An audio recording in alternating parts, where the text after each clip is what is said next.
आदरणीय जमी पर बैठे जमींदारों, चेयर पर बैठे चेयरमैन साहबों, गद्दी पे धरे गद्दी के गद्दारों, बाबा आपके चरणों में मेरा प्रणाम। मैं बहुत दूर से हारा थका आया, शांत बैठा था। अंगद जी ने मुझको उठाया। मैं भगवान से प्रार्थना कर रहा हूँ, भगवान जिसने मुझको उठाया उसको तू उठा। बाबा अब मैं जो पढ़ने जा रहा हूँ, आपको एक बात बता रहा हूँ। मैं गांव का कवि हूँ, गांव से निकला हूँ। कोई शब्द मेरे से ऐसे निकल जाए तो आप माफ कर देना साहब। माफ के अलावा मेरे करोगे ही क्या तुम? नहीं बताओ, आप माफ के अलावा मेरे करोगे क्या? आज जब मैं सुबह घर से चला तो मेरी धर्मपत्नी ने कहा कहाँ जा रहे हो? मैंने कहा उत्तर प्रदेश जा रहा हूँ। बोल ठीक है चले जाना, थोड़ा सा डिनर कर जाना। ओ मैंने कहा पगली, डिनर तो शाम के भोजन को कहते हैं। घरवारी बोली शाम कोई दरिया तो है, शाम कोई दरिया तो है और खास के तेरे लिए रखा है। मैंने कहा क्यों? बोल रात में कुत्ता मुंह देखो, मुझे फेंकना पड़ता इसलिए आप डिनर ही कर जाए। भाई साहब और बस अड्डे पाया, कंडक्टर बुरी तरह चल रहा, बाबा कहाँ जाएगा, बाबा कहाँ जाएगा। मैंने गुस्से में कह दिया स्वर्ग जाऊंगा, ले चलेगा क्या? ड्राइवर बोलो बाबा आजा, मेरे पहिया के नीचे तू आजा, स्वर्ग पहुंचा दूं। अरे मैंने कहा ड्राइवर तेरे 64 दांत अन्य तोड़ दूंगा। कंडक्टर बोल रहा बुड्ढे क्यों झूठ बोलता है, कहाँ इसके 64 दांत? मैंने कि मुझे पता है, बीच में तू भी तो बोलेगा। भाई साहब उसी बस में जिसमें मैं बैठा था उसमें अंगद जी बैठे थे, धारिया जी। बाबा इसमें धारिया जी बैठे थे। मैं बस में चढ़ा, मैं इनके धारिया जी पैर से विकलांग हूँ, मुझे बैठ जाने दो सीट पे बगल। अरे बोल पीछे जा भाई साहब, आगे जा पीछे जा। 15 मिनट हो गए किसी ने बैठने को जगह नहीं दी। पर ड्राइवर बहुत अच्छा था, जाने कब से मेरे को देख रहा। बोल बाबा क्यों होते परेशान, आओ मेरा बोनट खाली है, बोनट पर बैठ जाओ। भाई साहब मैं बोनट पर बैठा, बस चली। 15 मिनट बाद चलने के बाद रुकी। कारोई पेंट, कारी बुरसट, कारी चश्मा, देखने में सचमुच ऐसी लग रही थी करिश्मा। बस में चढ़ी, 1 मिनट खड़ी हुई। अंगद जी बोले मैडम कब तक खड़ी रहोगी? लो मैं सरकता हूँ, बैठ जाओ। बोल नहीं आप बैठे रहो। भाई साहब सच बताता हूँ, वो किसी के पास नहीं बैठी और धीरे धीरे आके मेरे ही पास बोनट पर बैठ गई। नहीं भैया हंसने की बात नहीं है, सब किस्मत का खेल है अपनी अपनी। माँ हमारा भुसावर था, भुसावर बस अड्डे पे एक भिखारी आया, मेरे से बोला बाबूजी बाबूजी। मैंने बोल क्या बात है? बोल 2 रुपए दे दो। मैंने क्या करेगा? बोल चाय पीऊंगा। अरे मैं कम वक्त चाय 2 रुपए की आती है, चाय तो 5 रुपए की आती है। अगर मांगता तो मेरे से 5 रुपए मांगता। भाई साहब भिखारी का जवाब देखिए, भिखारी हाथ जोड़ के मेरे से बोला बाबूजी जाकी जैसी हैसियत हुए अम्बा पे ऐसे ही पैसा मांगे। वाह भाई वाह, जोरदार तालियां टीकिया जी के लिए, क्या शानदार बात की। मैंने कहा जाकी जैसी ऐसी होती है ऐसे ही मांगते हैं। बोला हाँ। तो मैंने तुरंत धारिया जी की तरफ हाथ कर दिया, मैं भैया इनसे ले ले। तो भाई साहब भिखारी ने धारिया जी को ऊपर देखा नीचे देखा और फिर हाथ जोड़ के मेरे से बोला, वही भिखारी, बोल बाबूजी। मैंने बोल क्या बात है? अरे बोले खुदा ही भिखारी सो लग रहा है, हमको कहा बाबा अब लेना लिफाफा कैसे? भाई साहब भरतपुर बस अड्डे पाया, एक भिखारी और मिला, मेरे से बोला बाबूजी बाबूजी। मैंने बोल क्या बात है? बोल 10 रुपए दे दो। बोल क्या करेगा? बोल चाय पीऊंगा। मैंने कि कम वक्त चाय 10 रुपए की आती है, चाय तो 5 रुपए की आती है। अगर मांगता तो मेरे से 5 रुपए मांगता। भिखारी बोले बाबूजी 5 रुपए की मैं पीऊंगा। कौन कौन है? अरे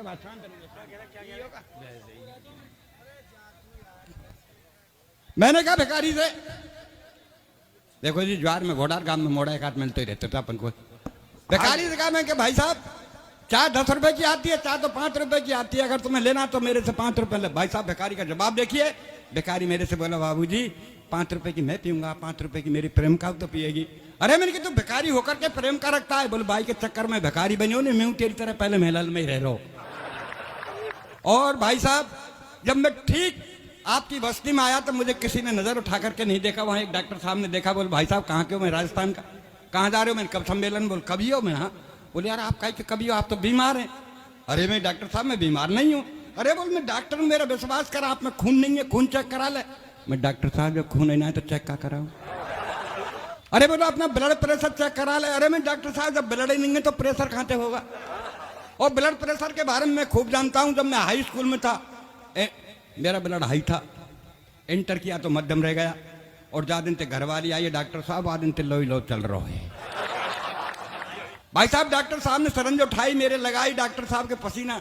मैं कहा बात है डॉक्टर साहब? बोले खून नहीं मिला है, मैंने सरंज को तोड़ा। मैं डॉक्टर साहब आपके बजाय हिंदुस्तान के मच्छर अच्छे हैं, जहां मुझे काटते हैं वो तुरंत खून निकाल लेते हैं। भाई साहब माफ करना, मैं यहाँ के किसी डॉक्टर की रचना नहीं पढ़ रहा हूँ, मैं अपने राजस्थान के उस डॉक्टर की रचना पढ़ रहा हूँ कि मरीज का दाहिना पैर कटना था और डॉक्टर साहब ने बायां पैर काट दिया।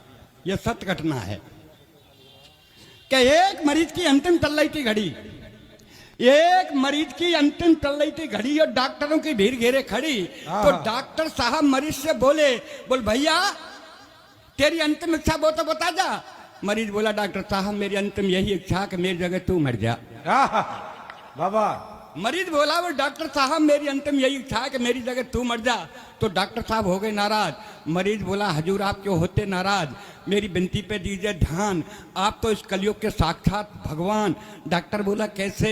मरीज बोला ऐसे कि चौराहे पर हुई हत्या को तुम आत्महत्या में लिख सकते हैं, चौराहे पर हुई हत्या को तुम आत्महत्या में लिख सकते हैं और दाहिने पैर की जगह आप बाएं पैर को काट सकते हैं। तो क्या डॉक्टर साहब मेरी जगह आप नहीं मर सकते हैं? बाबा वाह, क्या संदेश दिया, क्या क्या व्यंग है। भाई साहब एक कब सम्मेलन सुन ले, मेरी धर्मपत्नी चली गई और सुन के मेरे से आई, बोले तेरी उम्र 60 साल की हो गई, तुम यह हाथ लिखना बंद कर दो। तो मैंने क्या लिखूं? बोल ओज। मैंने की बाबरी वही में बोझ ना है तो मैं ओज क्या लिखूंगा? बोल श्रृंगार लेके मैं भगवान ने रंग रूप पहना दिया तो मैं क्या लिखूंगा? तो बोल गीत लेके मैं कोई भी गीत वीत नहीं लिखूंगा। गीतों ने मेरे देश का बंटाढार कर दिया साहब। सच बता रहा हूं, जब मैं छोटा था मेरा बाबा कहता बेटा गीत गा, तब मैं गीत गाता काना बरसाने में आ जाइयो बोला गई राधा प्यारी।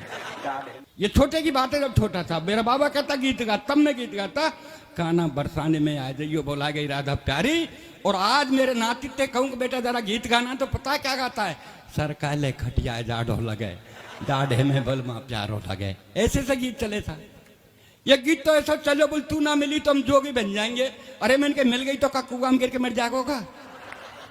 ये गीत ऐसा चलो बोल तू जहां कहीं रहेगी मैं सूंघते आ जाऊंगा, कुत्ता है का। ये गीत ऐसे चलो साहब, मैं दिल्ली ते गई पूना ते गई पटना, माहू ने मिलो सजना, यहाँ जावा में आ जाती कितने तैयार यहाँ ते ले जाती। तो साहब अपन गीत वीत नहीं लिखते, अपन तो जो देखते हैं वो लिखते हैं साहब।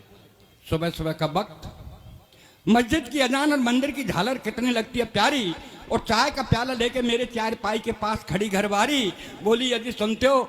मैंने कहा सुन रहा हूँ, बहरा नहीं हूँ। बोल क्या कहना है कह दीजिए। बोल मैं कब की खड़ी हूँ, लो चाय पी लीजिए। मैंने कहा सुबह सुबह का वक्त है, राम रहीम का नाम लेने दीजिए, इस चाय को 10 मिनट बाद दीजिए। तो गुस्से में बोली कि 10 मिनट में तो ठंडी हो जाएगी। मैंने कहा कम वक्त तेरी उम्र 60 साल की है गई, तू अब तक ठंडी ना है पाई तो का चाय 10 मिनट में ठंडी हो जाएगी। मैंने कहा कम वक्त तेरी उम्र 60 साल की है गई, तू अब तक ठंडी ना है पाई तो का चाय 10 मिनट में ठंडी हो जाएगी। इतनी कहने पर गुस्से में तेज कमरे से बाहर आके बड़े जोर से रोने लगी, भगवान से प्रार्थना करने लगी, भगवान मेरी ये कर्जी है, आगे आपकी मर्जी है, मेरा एक थोड़ा सा काम कर दीजिए, इस संसार से मेरे पति बाबूलाल डीगिया को उठा लीजिए और मुझे विधवा बना दीजिए। वाह भैया वाह, मैं घरवाली विधवा है रही, आप ताली बजा रहे हो, मतलब आपको बड़ी खुशी है कि मर जाए काज कट जाए। तब मैंने घरवाली का कहा, मैंने कहा तू मेरी विधवा की सोच रही है? घरवाली ने कहा जी हाँ। तो क्यों? तो तब मैंने उसको ये समझाया, जानते सुनिए साहब क्या कर रहा हूं। मैंने कहा ठीक है। इतने में मैं भी गुस्से में तेज बैग उठाया कमरे से बाहर, घरवाली बोली कहां जा रहे हो भरतार? मैंने गुस्से में तेज बोल कहां जा रहे हो भरतार? मैंने क्या आत्महत्या करने? जब घरवाली ने कहा कि मेरा पति मर जाए तो मैंने गुस्से में होकर तेज बैग उठाया कमरे से बाहर, घरवाली बोली कहां जा रहे हो भरतार? मैंने क्या आत्महत्या करने? भाई साहब आप रुकिए, एक मिनट साहब। अरे भाई साहब आप रुक जाइए, रुक जाइए।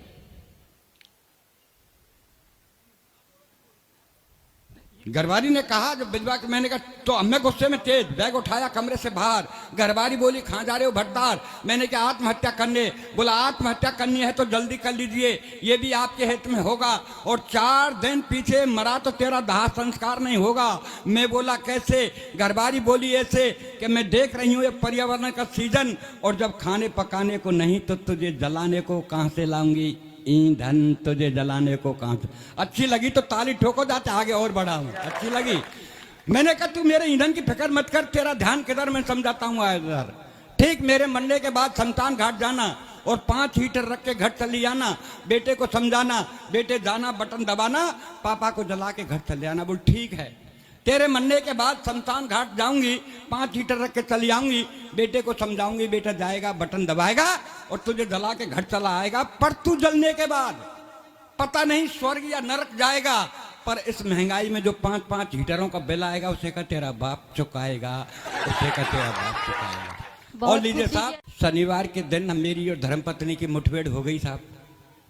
शनिवार के रोज मेरी और धर्मपत्नी की मुठभेड़ हो गई, ज्यादा कहा तो रो गई।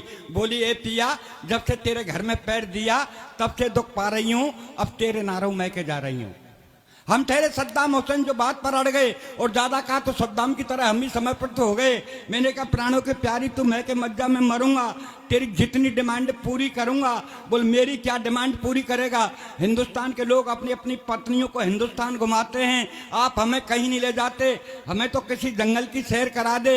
मैंने कहा कल, घरबारी बोली कल नहीं आज और अब। हमने कहा चल साहब, जंगल के प्रथम कोने में धंसे, आगे चल चक्कर में फंसे। जंगल बड़ा सुहावना पर आज लग रहा डरावना, जिसमें कुछ मर गए और कुछ मर रहे, एक सज्जन सतकंडा पर टन रहे।